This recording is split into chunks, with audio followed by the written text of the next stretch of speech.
আসসালামু আলাইকুম। আজকে চলে আসলাম এই গহনাটা আমি কিভাবে সেট করব সেটা আপনাদের সাথে শেয়ার করার জন্য। টুকটাক তো অনেক কিছু শেয়ার করি, তো আজকে ভাবলাম যে গহনাটাও শেয়ার করি। আর যেহেতু এটা একটু অন্যরকম ভাবে আমি সেট করেছি সেই জন্য এটা শেয়ার করছি। আমি আগে একটা কার্ডবোর্ড কেটে নিয়েছিলাম, আর এটা করার জন্য আমি ফেভিকল আঠাটা ব্যবহার করছি। মূলত আমি এটা চাইলে সেলাই করে দিতে পারতাম, তারপর ভাবলাম আজকে একটু অন্যরকম ভাবে সেট করব, আর তার জন্য ফেভিকল আঠাটা পুরোটা উপর কার্ডবোর্ডের উপরে আমি ছড়িয়ে ছিটিয়ে দিয়েছি যাতে ভালোভাবে এটা আটকে যায়।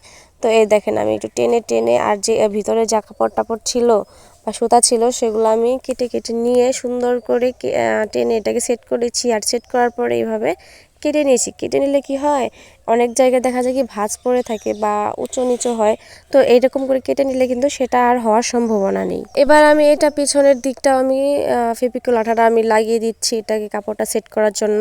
তো ফেভিকল আঠার সাথেও আমি ভাবলাম যেহেতু সময় লাগে অনেক, তার জন্য আমি একটু 6000 যে গ্লুটা আছে সেই গ্লুটাও আমি ব্যবহার করেছি এখানে। তো এই দেখেন আমি এভাবে টেনে টেনে সুন্দর করে লাগিয়ে নিচ্ছি। তো এভাবে আপনারাও চাইলে টেনে টেনে সুন্দর করে লাগিয়ে নেবেন, এতে দেখা যায় ফিনিশিংটা অনেক সুন্দর আসবে।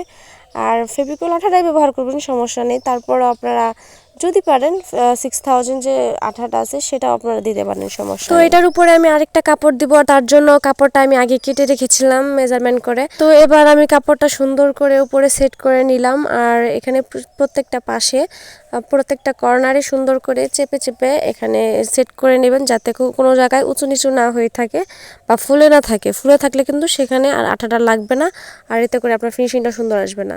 তো সেটা সেট করা শেষ। আমার এখন এই গহনাটাও মানে কানের যে ইয়াররিংটা আছে সেটাও আমি সেট করছি, সেটাও আমি আপনাদের সাথে শেয়ার করছি। তো দেখেন আমি সুন্দর করে এইভাবে চারপাশে কেটে নিয়েছি। কেটে নিয়ে এখানে ফেভিকল আঠাটা আমি আবার দিয়ে দিচ্ছি, আর দিয়ে সুন্দর করে টেনে টেনে এভাবে আমি এখানে সেট করে নিচ্ছি। তো সেম প্রসেসেই এবার চাইলে আপনারাও করতে পারবেন। যারা সুন্দর করে চারপাশে সেলাই করে যে সেট করতে সেটা যারা না পারেন তারা এই সহজ বুদ্ধিটা অবলম্বন করবেন। আজকের মতো ভিডিওটা এই পর্যন্ত। কেমন লাগলো জানাবেন। আল্লাহ হাফেজ।